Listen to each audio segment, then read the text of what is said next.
They forgot to invite me. My brother laughed about it. My parents made excuses. But when the money stopped coming, suddenly I mattered. Too late. Part 1. I had been counting down the days. Not to a vacation. Not to some big event. Just dinner. A simple family dinner at my parents' house in Boise. The kind with too much food and not enough chairs. The kind we used to have when we were still pretending we liked each other. It was supposed to be next weekend. At least that's what I thought. Until I opened Facebook on a slow Tuesday afternoon and saw the photos. My aunt had posted them. Smiling faces, full plates, clinking glasses. The lights in my parents' dining room glowing soft and golden. My cousins were there. My uncles. My parents. Even my childhood neighbor Mr. Price was somehow in the background, holding a slice of pie. Everyone was there. Except me. I stared at the photos trying to make sense of it. Maybe it was an old gathering? A throwback post? But then I saw the timestamp. Yesterday. Yesterday while I was curled up on my couch, reading a book and sipping tea thinking, just a few more days until the dinner. They were already eating without me. I swallowed hard, my stomach sinking. This wasn't a casual hangout someone forgot to mention. This was the dinner. The one we'd been talking about on the family group chat. The one Mom and I had just discussed days ago. You'll be there, right? Of course, sweetheart, she'd said. It'll be so nice to have everyone together. You work so hard, we all miss you. I had smiled after that call. I had felt warm. Wanted. I even bought gifts. Nothing huge. Just small things. A new gardening kit for my dad. A scarf I thought Mom would like. I got my brother Carter a gift card to that overpriced burger place he loved, despite knowing full well he probably wouldn't get me anything back. But that's family, right? You give. You show up.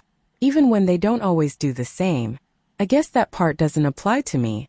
My hands hovered over my phone. I stared at the pictures again. Mom serving mashed potatoes.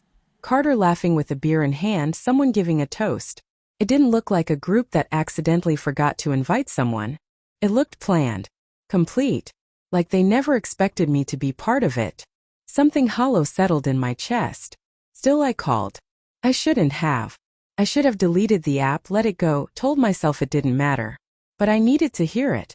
Carter answered on the second ring. Yo, what's up? I didn't bother with hellos. My voice was tight. Was the family dinner yesterday? There was a pause, maybe 1 second. Oh, yeah. We kind of forgot to invite you. He laughed. He laughed.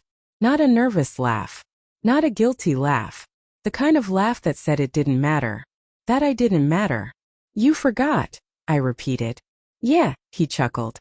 Oops. Oops. Like stepping on someone's shoe. Like losing your keys. Not like leaving your sister out of a dinner she'd been planning for weeks. I gripped the phone so tight my knuckles turned pale. Could have asked why. Could have yelled. Demanded an explanation. But I didn't. Because deep down I already knew the truth. It wasn't a mistake. It wasn't a scheduling error. They set a date. They coordinated schedules. They sent out invites and reminders. And no one, not my mother, not my brother, not even my aunts who text me happy birthday once a year, thought to include me. Not a single one. I let out a breath and hung up. No goodbye. No second chances. Just silence.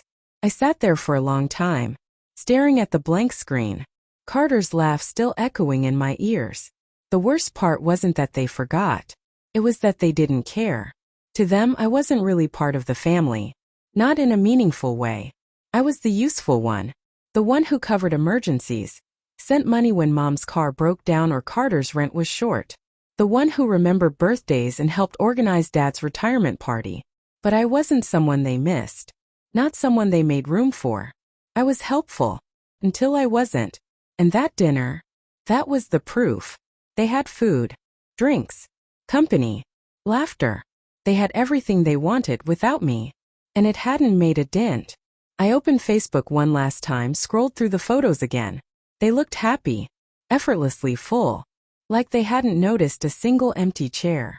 Then I closed the app and did something I'd never done before. I opened my banking app. I found the auto payment that had been going to Carter every month for the past 3 years. Just a few $100 to help with bills. It was never supposed to be forever, but somehow it just kept going. Quiet, automatic. Like me. I canceled it. 3 taps. Confirm. Done. And just like that, something inside me shifted. I wasn't angry. I wasn't sad. I just felt free. I didn't text my mom. I didn't call my dad. I didn't ask why no one had thought to include me. I just let the silence hang there. And it didn't take long. A few days later, I got a text from Mom. "Hey sweetheart, hope you're doing okay. Carter's having a hard time with rent again. Any chance you could help him out this month?" I stared at the screen. My lips curled into a small, tired smile. The words came to me instantly. Ask him why he forgot to invite me to dinner. But I didn't send it.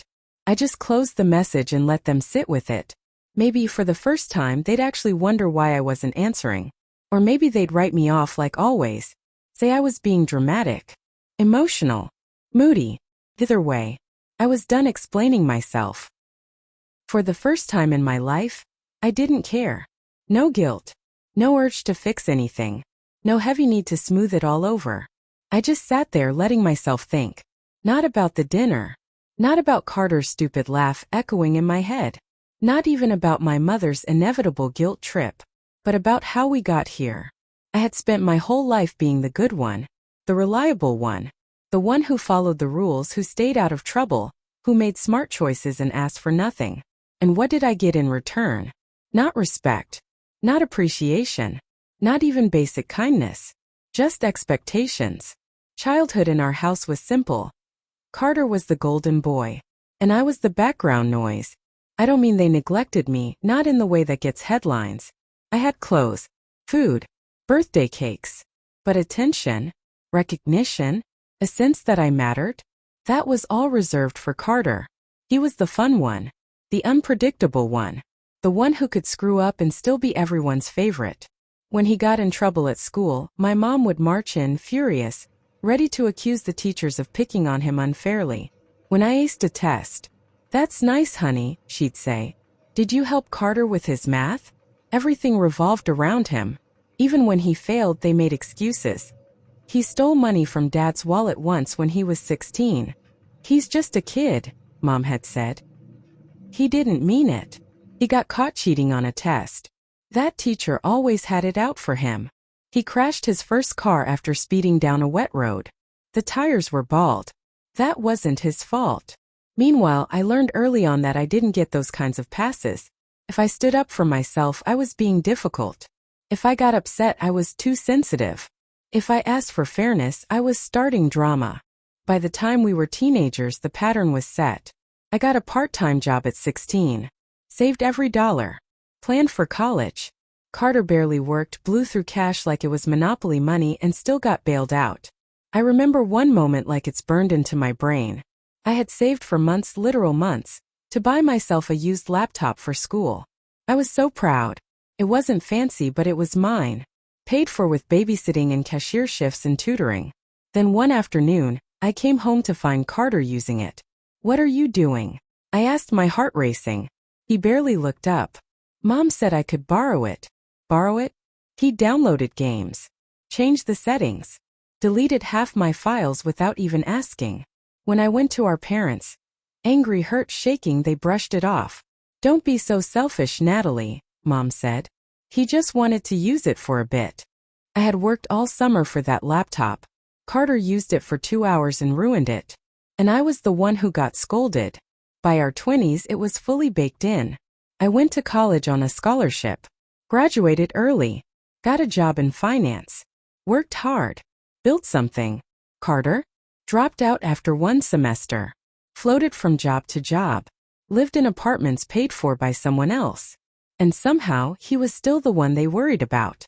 Every time he failed, Mom would call. "Natalie, sweetheart, Carter's having a hard time. Could you help him out this month?" And at first, I did. I paid his rent a few times. Covered a medical bill. Helped with his car payment. Not because I adored him, but because deep down, some twisted part of me still thought maybe this was the way to be seen. Maybe if I kept helping, kept proving I was the good one, they'd finally see me. They didn't. Instead, the more I gave, the more they expected. The favoritism never let up. I'd visit home and hear, Carter just needs support right now. He's trying. But if I mentioned a raise at work? That's nice. But don't work yourself into an early grave. Nothing I did was enough. I could have cured cancer and they would have asked if Carter needed a ride. And suddenly, that dinner wasn't a mystery anymore. They hadn't forgotten me. They just didn't think about me. I wasn't one of them. Not really. Not in the way that mattered. I was useful. Until I wasn't. But this time, something inside me was different. I wasn't angry. I was done. I had already canceled Carter's monthly payment. That auto transfer I'd set up 3 years ago when he just needed help getting back on his feet. I wasn't going to explain myself. I wasn't going to apologize. And I wasn't going to pretend to be okay with being left out. Let them feel it. A few days later, my phone buzzed. It wasn't Mom this time. It was my aunt, the same one who had posted the family dinner photos. Natalie, I just realized.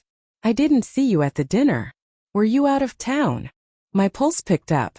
I hadn't been out of town. I had been at home, waiting for an invitation that never came. I stared at the message, took a slow breath, then typed, "No, I wasn't out of town. I guess they just forgot about me," and hit send. Just like that, a crack appeared in their perfect little story. They hadn't noticed me missing, but now someone else had, and that changed everything. A few hours later, my phone buzzed again. This time it was my cousin Emma. We'd never been super close, but we always got along. And now she was asking questions. "Hey, I was just talking to Aunt Lydia. She said you weren't at the family dinner. What happened?" I stared at the screen, my heart pounding. I could have brushed it off. Lied. Said I had other plans. But not this time. I typed slowly. "I wasn't invited." Then paused. Added. "I only found out when I saw the pictures on Facebook." I hit send. Less than a minute later, she replied. "Wait, what?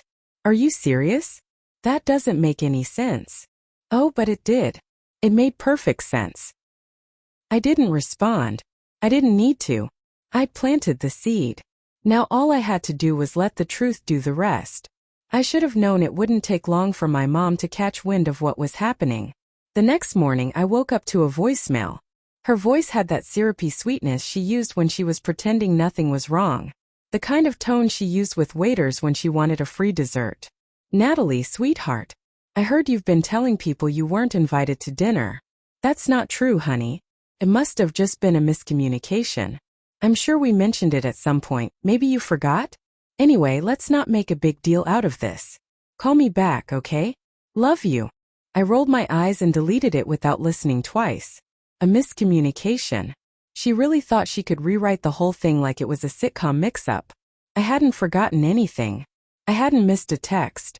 They just hadn't made the effort.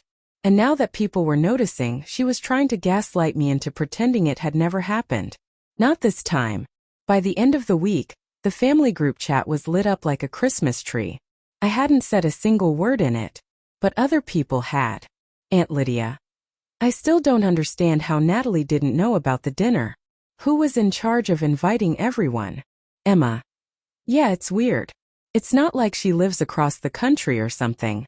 My cousin Amber. Honestly, if that happened to me, I'd be pissed. Every time someone raised a question, my mom jumped in with her usual deflections. It was just a mix-up. No big deal. Natalie's always busy. We assumed she couldn't make it.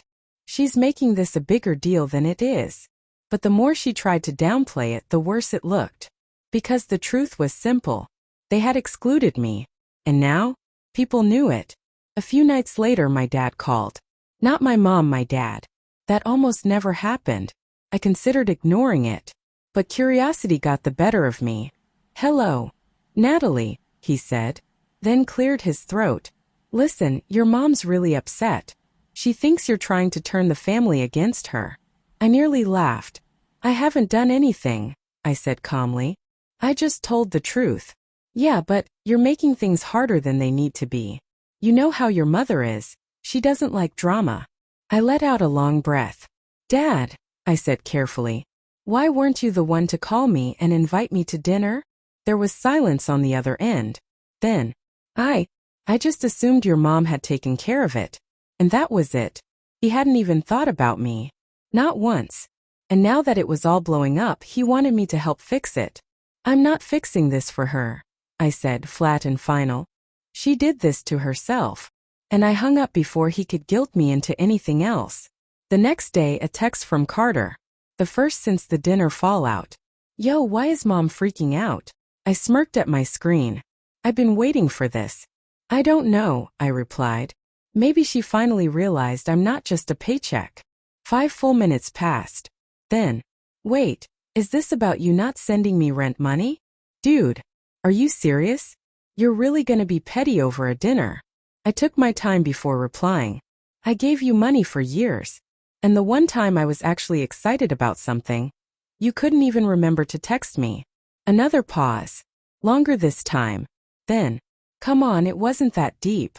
I almost laughed. I didn't respond. I just set my phone down and let him sit in it. Over the next few days, it got worse for them. One by one, relatives started to see through the cracks. My mom's excuses weren't landing anymore. Carter's entitlement was rubbing people the wrong way. And me? I stayed quiet. I didn't argue. I didn't defend myself. I didn't send dramatic texts or try to plead my case. I just let the silence do the work. And that's when it happened. My aunt, yes, the one who posted the dinner photos, messaged me directly. Natalie, I just wanted you to know. I don't agree with what happened. It wasn't fair. And I'm really sorry you were treated that way. I felt something in my chest loosen. Just a little. For the first time someone saw me. Someone named what had happened. And honestly, that meant more to me than any apology my mom could ever fake. By the end of the month, the whole family dynamic had shifted. My mom was on the defensive, trying to convince people she hadn't done anything wrong. Carter was flailing financially, and suddenly no one felt bad for him.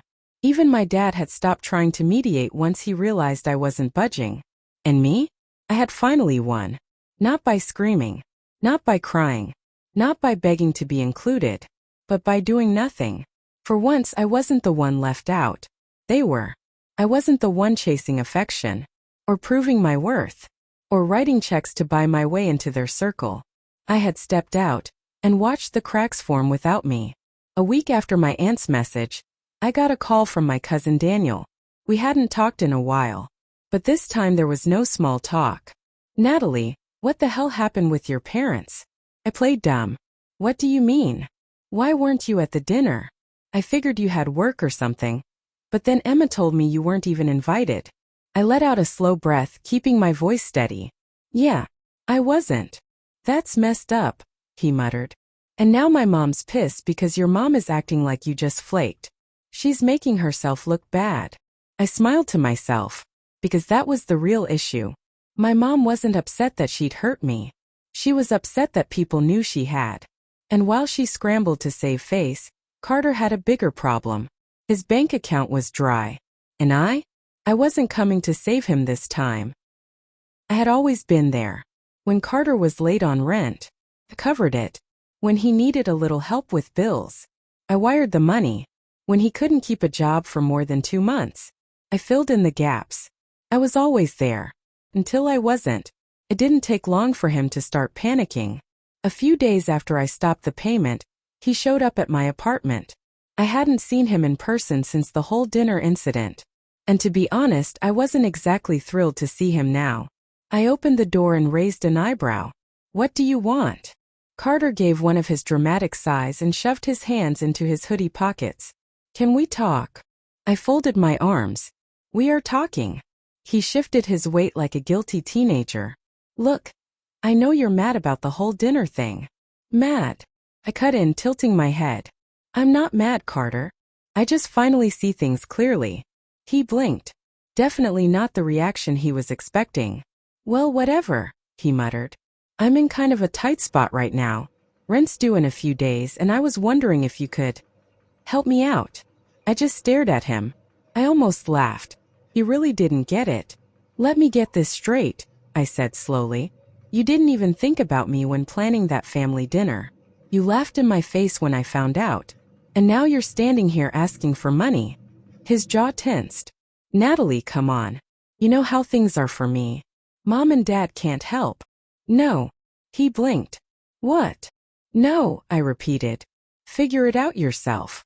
His face darkened. Wow. Seriously? You're actually doing this? Doing what? I asked, tilting my head. Treating you the way you treated me? He opened his mouth, closed it. For the first time in years he looked unsure. We're family, he tried. I smiled, totally unbothered. Funny, I said. Didn't seem that way when you forgot to invite me. And then I shut the door in his face. I knew that wasn't going to be the end of it. Carter might be too stubborn to apologize, but my mom? She wouldn't let her perfect little family image fall apart without a fight. So of course she called. And for once I answered. Natalie, sweetheart, she began, her voice laced with forced warmth. I heard Carter stopped by. He said you weren't very nice to him. I let out a short, dry laugh. Yeah, well, Carter wasn't very nice to me either. Guess we're even. Please don't be petty. He's struggling right now. And I'm not. I snapped. That's the problem, isn't it? You don't care about me. You just care about what I can do for you. That's not true, she insisted. You're my daughter. I love you. Really? I asked. Then why didn't you invite me to dinner? Silence. A long, heavy silence. Then she tried again. Natalie, honey, it was just a misunderstanding. We never meant to hurt you. But you did, I said. And now that people know about it, you're trying to fix your reputation, not our relationship. That's not fair. No. What's not fair is how I spent my entire life being the responsible one, the helpful one. And the second I wasn't useful anymore, you left me out. More silence. A real one this time. Because she knew I was right. I have to go, I said. And don't bother calling me when Carter needs money again. That's not my problem anymore. And I hung up. My parents tried to cover their tracks after that. Tried to smooth things over with the rest of the family. Tried to spin their own version of the story. But it was too late. The damage was done. People saw them now, really saw them. And me? I was fine. No better than fine. Because for the first time in my life, I wasn't chasing approval. I wasn't begging to be included. I wasn't waiting for the next invitation that would never come. I was choosing myself. And the best part? They were the ones now living with the consequences. A few months later, I got a text from Aunt Lydia. We're having a little get-together next weekend. Hope you can make it. I stared at the message. My chest felt warm. Not tense. Not anxious. Just seen.